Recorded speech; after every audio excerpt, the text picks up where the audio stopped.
Did you know Microsoft has officially ended support for Windows 10? Upgrade to Windows 11 with an LG Gram laptop. Voted PC Mag's Reader's Choice Top Laptop Brand for 2025.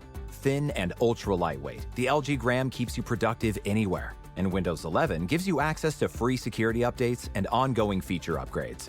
Visit lgusa.com/iHeart for great seasonal savings on LG Gram laptops with Windows 11. PC Mag Reader's Choice used with permission. All rights reserved. Happy holidays. Want to give your host a gift? Consider subscribing, rating, and reviewing the show this holiday season.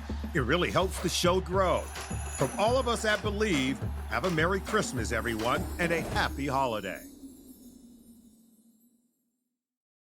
He's a police officer.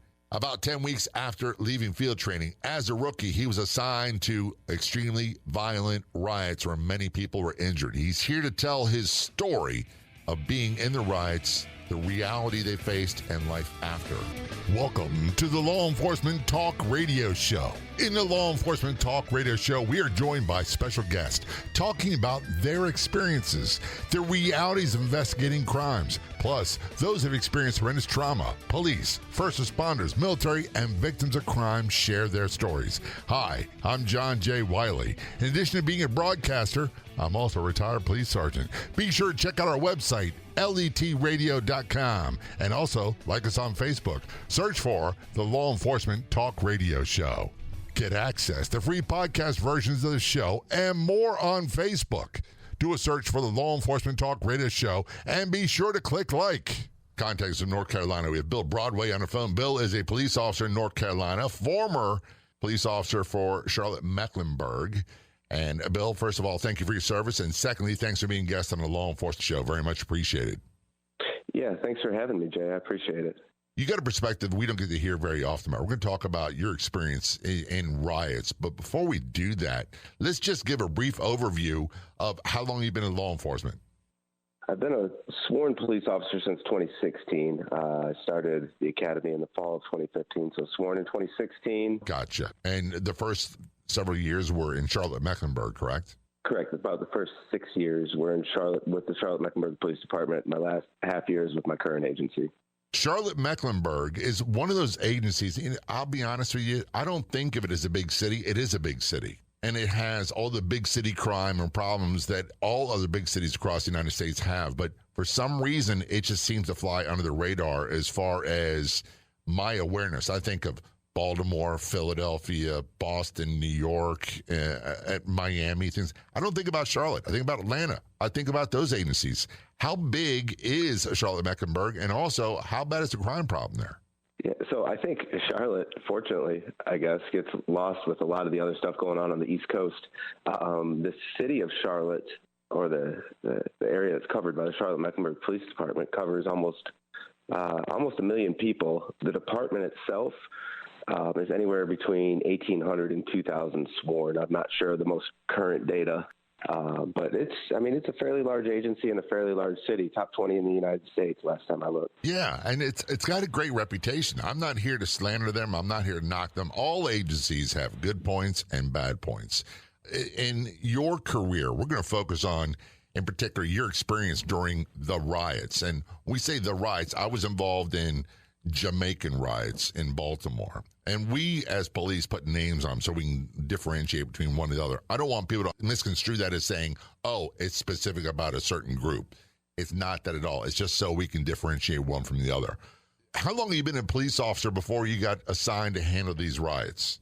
I was about 10 weeks out of field training, so not very long. Still trying to figure everything out. You were a stone cold rookie.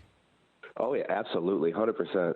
When you're 10 weeks out of the academy and field training, I'll tell you. Well, 10 weeks out of field training. I've been out of the academy. We had, I believe it was about a 16-week field training. But, Gotcha. Yeah, 10 weeks out of the field training, 10 weeks in a car by myself. That was right around the time period where other officers, senior officers, would start talking to me. Before that, it was like, hey, you're a stone cold rookie. We don't know about you. Yeah, we were all pretty young on night shift, so we didn't have a lot of, older senior officers. I think we had a couple guys that had been on for 10 plus years, but most of us were right around. A lot of the quote unquote veteran guys were in the 3 to 5 year range at that time. And what riots were occurring when you were 10 weeks out of field training? It was 2016. It was right on the heels of the Ferguson thing going on in Missouri. And a lot of the public trust and everything was just kind of, it was kind of, the public was starting to not trust law enforcement officers.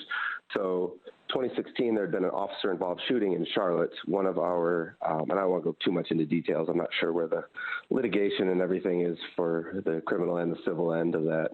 But one of our specialized units was out. They were going to serve a warrant.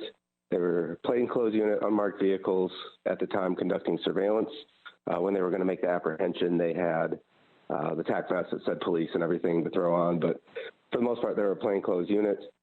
They're out surveillance, trying to set up to serve an unrelated warrant. They observed the subject in a vehicle unrelated to their warrant. I don't know the full details, but I know they determined he was smoking marijuana, and there was probably other stuff.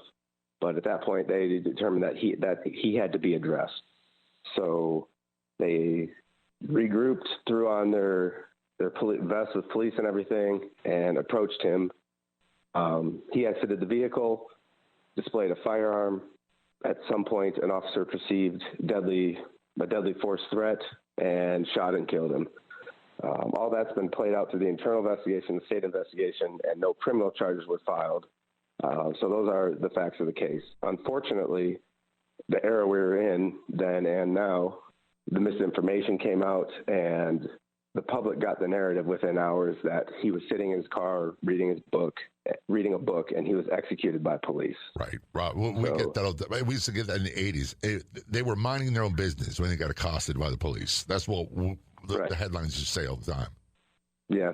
So, that's 100% what was happening. He was minding his own business, and the police executed him. So that went out on social media, and it just caught fire. Like I said, it's on the heels of Ferguson and the whole hands up, don't shoot garbage. So which was disproven, thoroughly disproven. That was not fact. That was an absolute lie. And right. We used in the media, they use a term nowadays, misinformation. I used it a couple times that when you're explaining this, that's a term we use quite a bit for lies that are not factually true. And what they're done to inflame opinion and create controversy so that people will buy the newspaper, buy the magazine, tune in to the radio news, which I do, also watch the news on television and clickbaits on social media. But people still fall for it. Oh, yeah. 100% they fell for it. And you and I both know, Jay, that when there's an officer-involved shooting, there's going to be a thorough investigation. Yeah. But we need that crime scene, and we need time so that we can conduct the investigation, collect every single shred of evidence, and no one wants to discover if it was a good or a bad shoot more than the police, especially the good cops, but all the cops want to know, was it a good shoot, was it a bad shoot? Well, another thing too is because of the lies. We also can't go out there and put a lot of information out because it can discredit the investigation and a lot of the initial information. And I'll go back to the Beltway snipers thing. When they're putting out information about that, it turned out to be wrong. And it shaped and influenced the direction of the investigation. And more people probably got hurt and killed. That was wrong information. It happens all the time. And the other one is you got prosecution. So there's a thing where you can't put out a lot of information beforehand because it can discredit the prosecution, especially if it's wrong information to begin with. Correct. And the important thing is to get the truth out, not get information out first. Unfortunately, where we're at is if it's first, get the information out first and then worry about if it's true later on. Absolutely. We're talking with Bill Broadway. Bill is a police officer in North Carolina, former officer with Charlotte Mecklenburg. When we return, we're going to talk about his experience in the riots. This is the Law Enforcement Show. Don't go anywhere. We will be right back.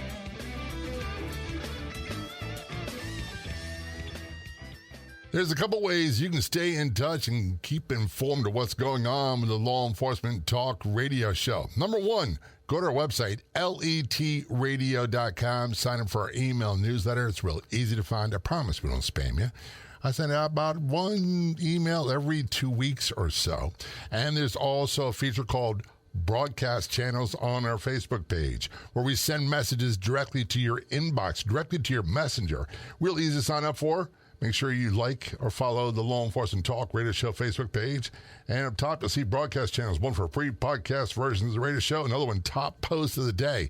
So you too can stay informed quickly, easily, and best of all, like always, free. Did you know Microsoft has officially ended support for Windows 10? Upgrade to Windows 11 with an LG Gram laptop. Voted PC Mag's Reader's Choice Top Laptop brand for 2025. Thin and ultra lightweight, the LG Gram keeps you productive anywhere. And Windows 11 gives you access to free security updates and ongoing feature upgrades.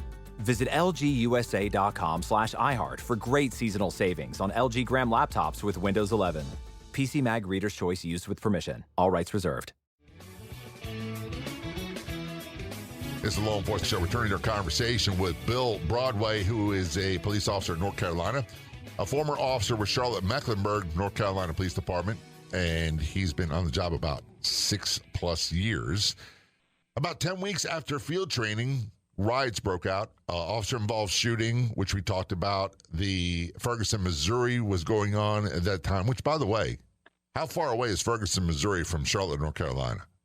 Approximately. Climate-wise, we probably get similar climate, but we're relatively far away. We're not that close. Right. So the point I'm getting at is people get upset about something that happened in Los Angeles and take it out on Baltimore police, or stuff that happens in Missouri, which is based off not factual truth, otherwise known as lies, and they take it out on police in Charlotte that have nothing to do with this. We're different cities, different jurisdictions, different laws, different policies and procedures. And in many ways, Bill, this is just my opinion, we are still paying the price for the atrocities committed by so-called police in Alabama and Birmingham in the civil rights movement. And how many years ago was that? Right. We've made tremendous progress as society away from that. But the thing is, here you are, you're a police officer, you're 10 weeks out of field training, and the riots start happening. How did you get notified, and what happened next? Yeah, so I reported to roll call that night, and we're sitting in roll call. The sergeant's like, just going over the stuff, and he says, anybody's part of the Civil Emergency Unit, or CEU, and that's something we had all had been trained on for a day in the academy.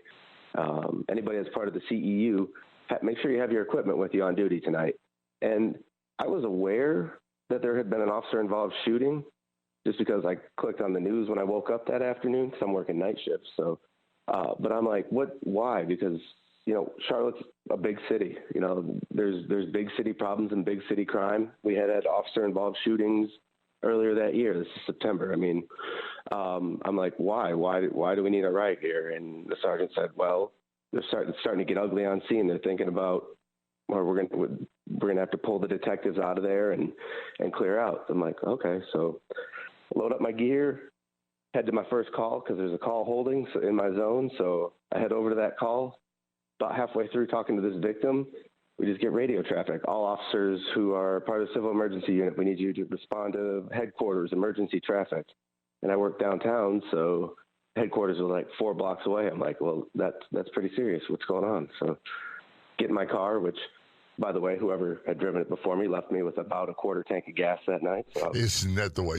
We jokingly used to say we had broken seats held up by 2x4s, boxes of food debris, no gas, and you got 13 calls stacked up, and that's just the way it was when you got your car. Right, 100%. But here it wasn't just me. No, apparently that's a common thing nationwide. Nationwide gas epidemic for police. But so I got a quarter tank gas. I just hit the blue. I'm like, wrap up my call, hit the blue lights, go to police headquarters. There's a command captain, and barely like a foot out.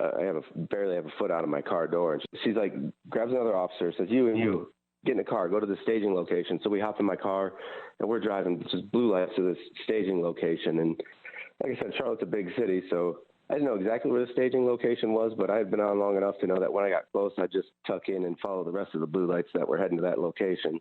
We tuck in, we get there, it's this church, and it's dark, and it's probably about a mile and a half from the actual scene of the officer-involved shooting and where the unrest was starting to unfold. They're like, okay, put on your riot gear. So we throw on all our riot gear, the shin guards, the chest protector, the elbow pads, the typical riot cop stuff. And we're like, okay, we're ready to go now. They're like, no, get in your cars. We're driving here. So I'm like full riot gear, getting a police vehicle with another officer, and I'm trying to drive with the full riot gear on, which is not easy to do, and I'd never done before or haven't done since. But we drive there, we get to the location, we get out of our cars, and they're like, line up, hey, and give your keys to this guy. And then they took our keys and drove our cars away as we're lining up in our line formation to go address the threat. Now, why did they take your cars away? I think I know the reason why. What do you speculate? I speculate because they didn't want them to get destroyed. That's exactly what I was going to say. And here's the reason why I bring this up. First of all, and in my experience, we had riot helmets and nightsticks. That's all we had. And we used to call it hats and bats. That's what we called it. We didn't have all the riot gear that you guys have. When I say guys, that means men and women. When they take the police cars away, it's so they don't get firebombed and destroyed because, and I hate to say it like this, sometimes their actions show they care more about their equipment than their people. Yeah, I don't know if that was the case or if it was just an emotional decision or what. But the reason we had been called to that scene, I found out as we were getting lined up, was that they had already taken 2 police cars. So investigators were on scene investigating the officer-involved shooting, and an angry mob just overtook the scene. They had to clear everybody out, including officers, and a couple of cars got left behind, and those were just getting destroyed already. So they took the cars away. They like I said, we got out of the cars, they took them away. We're getting lined up. So at this point in time, there's probably 50 to 60 of us. We're marching down the road in a line formation, and we just see this angry crowd, and it's late September, probably about 10 o'clock at night, so it's getting dark and getting darker, and we are just marching in the dark, angry crowd. And as you get closer and you can start to make out shapes, you're like, there are a lot of people out here. There's probably 50 to 60 officers, and you're looking, there's probably 200 to 300 people out there just yelling and just all the usual stuff too, just the police and 12 that you typically hear. At the time, I'm like, well, this is pretty scary right now, and it's just dark. And we set up in a line formation. I think at this point, the goal was to try to still preserve the scene and restore order so that we could finish up the investigation. But we're in a line formation, and all of a sudden, the crowd just starts throwing stuff at us, water bottles, and this scene happened to be near railroad tracks, so you know those rocks that are at the bedding of railroad tracks that are about softball size? Yep. We're taking those. They're throwing those at us. We're taking them off the helmet, off the arms, and all we have are the riot batons. They hadn't gotten us our shields yet, so we got riot batons. We're taking those in the legs, and I think someone got hit in the groin. I mean, it's brutal. We're surrounded. We're getting stuff thrown at us. It's dark. I'm 10 weeks out of the academy. It's the most scared I've ever been in my life. I was going to ask, when we return, we're going to talk about your mental state, what you're going through, your reactions before, during, and after in particular. This is Law Enforcement Show. We'll return to our conversation with Bill Broadway, who is a police officer in North Carolina, and for many years he was in Charlotte Mecklenburg Police Department, and we're talking about the riots he was assigned to. Don't go anywhere. We will be right back. If you want to be a guest on the Law Enforcement Talk radio show, simply contact us. It couldn't be easier. You can send us a message on Facebook. Look for and like the Law Enforcement Talk radio show page, or email jay@letradio.com. That's JAY@letradio.com. Did you know Microsoft has officially ended support for Windows 10? Upgrade to Windows 11 with an LG Gram laptop. Voted PC Mag's Reader's Choice Top Laptop Brand for 2025. Thin and ultra lightweight, the LG Gram keeps you productive anywhere. And Windows 11 gives you access to free security updates and ongoing feature upgrades. Visit lgusa.com/iHeart for great seasonal savings on LG Gram laptops with Windows 11. PC Mag Reader's Choice used with permission. All rights reserved. This is the Law Enforcement Show. Return our conversation with Bill Broadway. He was a police officer in Charlotte, North Carolina for many years. Now a police officer in another jurisdiction in North Carolina. We're talking about the riots you were assigned to. This was shortly after Ferguson, Missouri, and it was a reaction to lies and mistruths or falsifications about an officer-involved shooting in Charlotte. Before we went to break, Bill, you're talking about you arrived at a scene. You're in full gear. You don't have your shields yet. and your line formation. And by the way, we had, I think, less than a day's training in crowd control and riot control, those sorts of things. And usually what it involved was putting your helmet on, a longer nightstick or a riot stick, as some people call it. We call them bats. And we'd line up, sometimes in a V formation, and you take a step forward. And every time you took a step forward, you jab with a stick and say, huh! And that's really what it involved. That was all the training we had. Did you have more training than that? It was a day, maybe two. So it was 8 to 16 hours of training in the academy. Did you feel like you had enough time. training to deal with this fresh out of the academy and field training? I don't think you ever have enough training to deal with that, if I'm being 100% honest. That was more chaos than I was ready for. Before we go into your situation, what your experience was, the riot scenes I've been on, and one of the things I tell people is, I'm a praying person. I have been my whole life, but I would pray profusely. Dear God, do not let me be the one who overreacts and loses it. Because one of the things you're taught is don't become part of the problem. We're here to settle things down. We're here to calm things down. And you don't want to have, even though people are yelling at you, they're spitting at you, they're throwing stuff at you, you don't want to be the one that goes off on someone. Was that a fair assessment for you? Oh, for sure. I hate to use cliches, but I mean, everyone's heard the phrase, you were sitting on a powder keg, or the tension was so thick you could cut it with a knife. It was definitely like we were being provoked, and it was like watching two high school kids or two junior high kids circling each other, getting ready to fight. No one wants to throw the first punch, but when that first punch is thrown, it's going to be chaos. Yeah. So, my first thought was, I don't want to be the one to start this thing. And also, the crowds want to try to separate you and divide your line. It may not be conscious. They want to blow you up. That's the thing. You are in so much danger, and your hands are tied, aren't they? Mm-hmm. Oh yeah. We were out there in our line formation. They started to work their way around and surround us, so we switched to a box formation just so we had full coverage. 360-degree coverage, and I mean, we're still so outnumbered that there's nothing we could do. I mean, we're in this box formation, but we're outnumbered and we're surrounded. And we're under-equipped at the time for what felt like 3 or 4 hours, but it was probably really legitimately 45 minutes to an hour before we got munitions out there. But so we're getting surrounded. People are just doing things that if you're out in a non-riot situation, they're going to jail. I mean, people are spitting at us in our faces, wiping blood on our face masks, throwing rocks at us, blowing marijuana smoke right in our faces. I mean, it's crazy. It was crazy. All of which is designed to get you off your game in your mission. I want to backtrack. The significance of taking the police cars away from you. One of the things is a psychological thing, is if you needed to retreat and to escape, you've got it. It's there. Did you feel like you were kind of stuck without a way of leaving? Yes, 100%. Just because, in that time, communication becomes need to know, and being a person standing there with a riot baton and full riot gear, I wasn't in the need to know. So I didn't know the game plan. I didn't know the end game. We're standing out there. Once they took my car away, I'm like, I don't know when we're going. Like, all I can think about is I'm supposed to get off at 6 a.m., but it doesn't look like that's happening tonight. So I don't know when I'm going home. So there's a lot going on there. How big of an adrenaline dump was this for you personally? How long did it continue? Because your body can't maintain that adrenaline dump forever, but it has a profound effect on me anyway. Sure.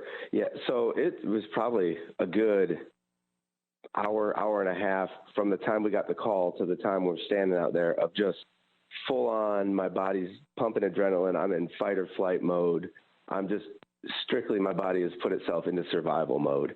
I'm not thinking, I'm just fortunately I was being told what to do, because I don't know if I could have thought for myself, honestly, just the way the adrenaline was going.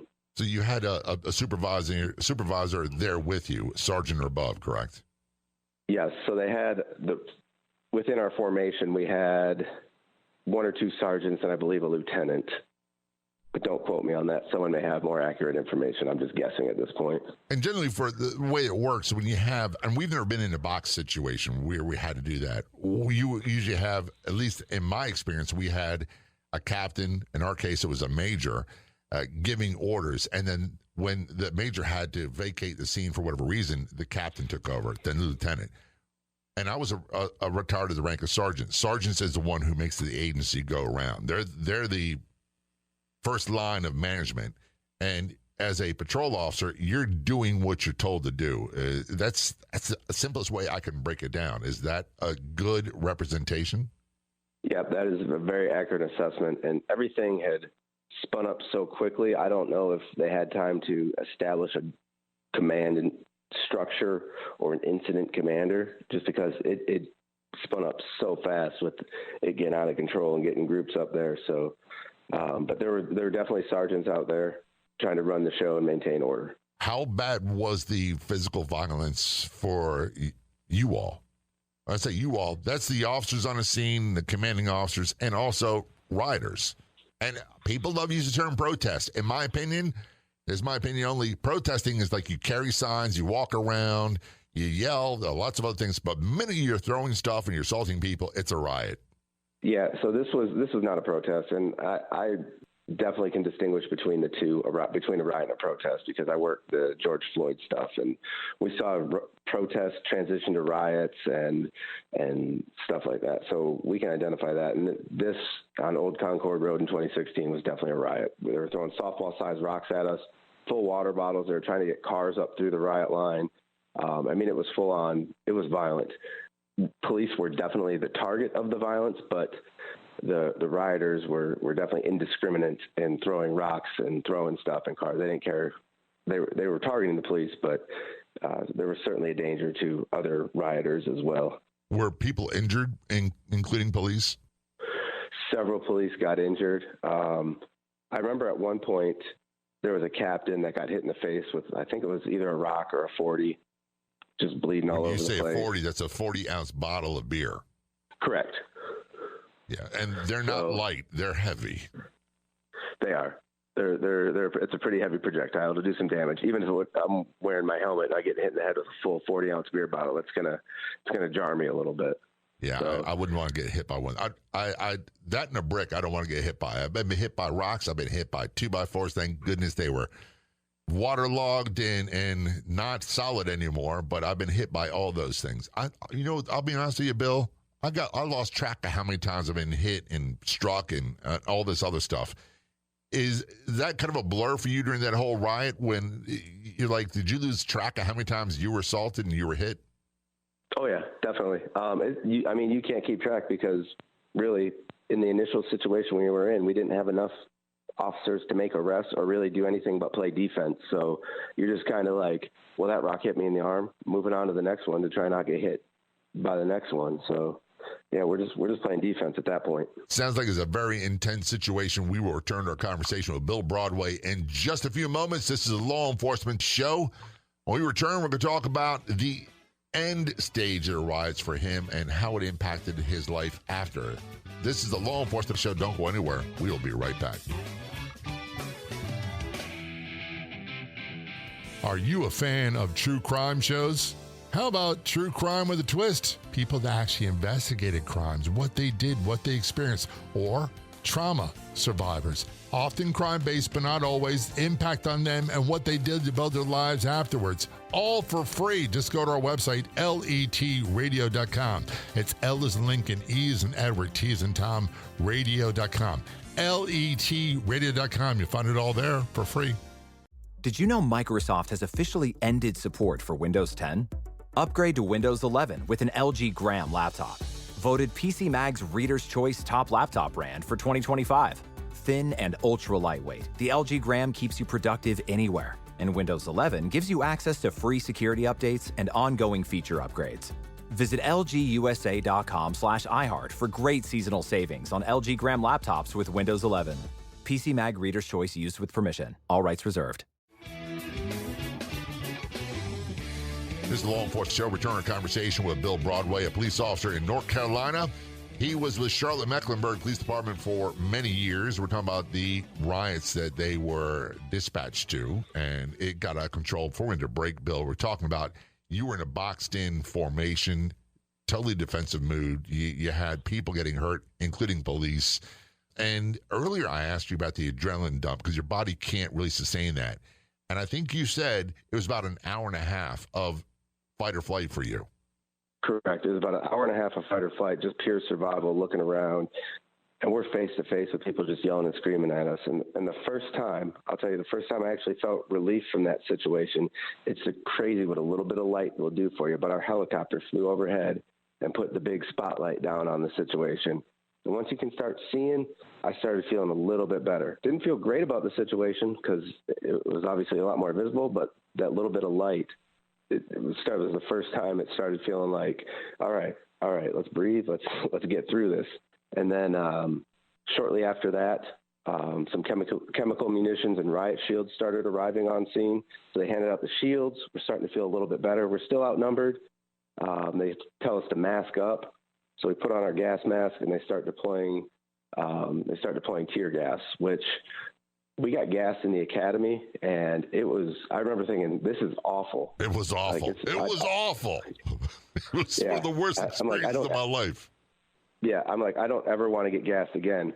But in this case, once they started deploying the tear gas and I just started feeling it on my skin burning, it was like the best awful feeling ever because I knew at that point we were going to be safe. We were going to survive the night.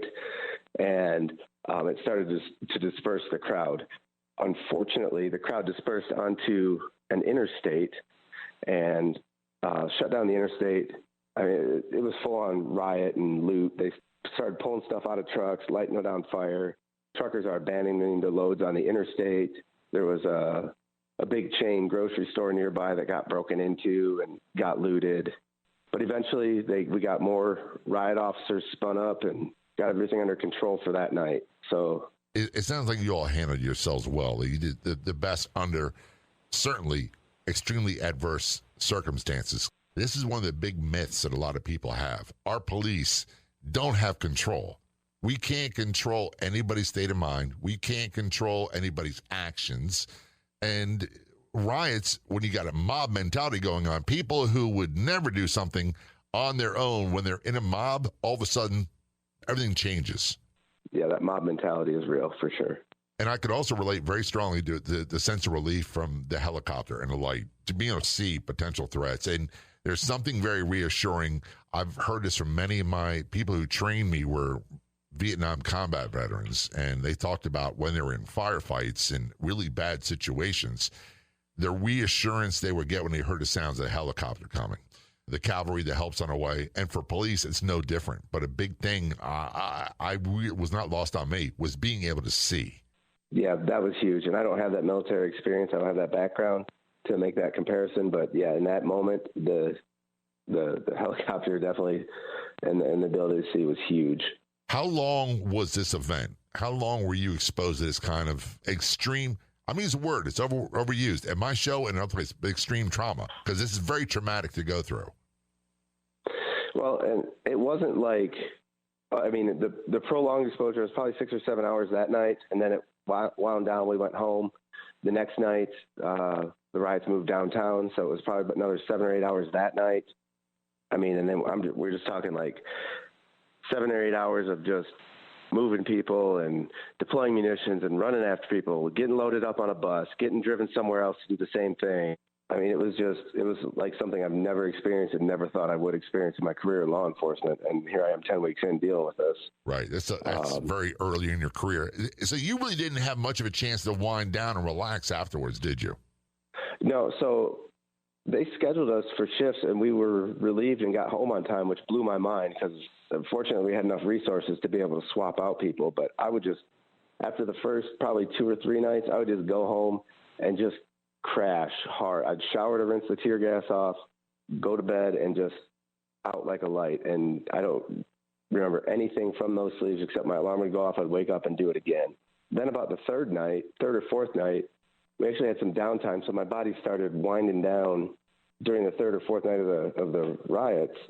And the third or fourth night, I distinctly remember I went home and went to bed, and that's when, if you read anything about critical incident stress and PTSD and all that stuff, my brain started trying to process everything and sort it and put it into a category where it can make sense of everything. And that's when, like, I remember distinctly having a dream about a police situation. It wasn't a riot situation, but it was a police situation. I'm yelling, drop the gun in my dream. And next thing I know, my wife is waking me up, and she's like, is everything okay? I'm like, oh, yeah, I was just having a weird dream. So just another day in the office. You were yelling. Yeah, I don't have them as frequently as I used to, but I still have them periodically. And my wife, yeah, she's gotten used to them. And I met her years after retiring. I don't believe they ever totally go away. And in my case, Bill, they're not exactly the situation that were triggered this, or traumatic situations. They have nothing to do with it.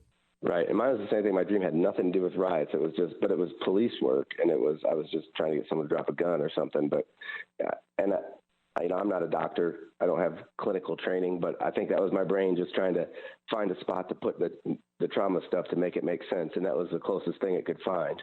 Did you find after this that you started doing things differently to compensate or to try to get back to your center? Not a whole lot. I don't think my trauma was bad for me, and trauma is in compensating and recovery and stuff. That's obviously very individualistic. At that point in my career, I had not experienced a lot of police stuff, so that was a bad situation for me. But as I worked through it and just made sure I got proper sleep, I think my brain kind of put everything where it needed to go, started healing, and I started to get back to a spot where I was good.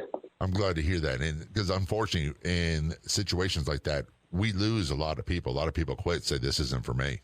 And they were great. They were great officers. Yeah. So in 2020, I was a member of one of our public order bike squads, and a guy in my bike squad during the George Floyd protests, he just, as soon as they were done, he quit. He was done because he just couldn't deal with the trauma.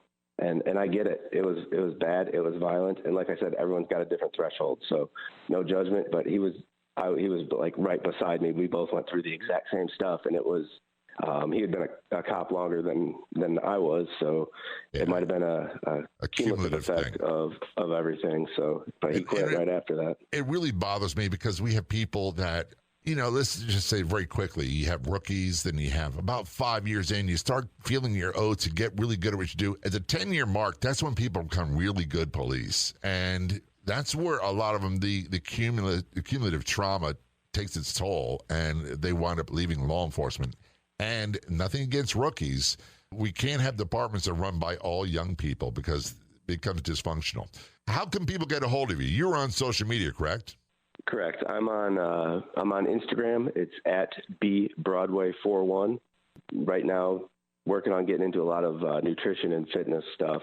Working through I'm going to start working through some certification stuff, and I want to work with police officers on fitness and nutrition, or first responders in general, just because I think that a good fitness and nutrition regimen are key to both physical and mental wellness. I agree 100%. The working out for me, and I got to get back in the gym, but working out for me, it's mentally therapeutic as much as it is physical.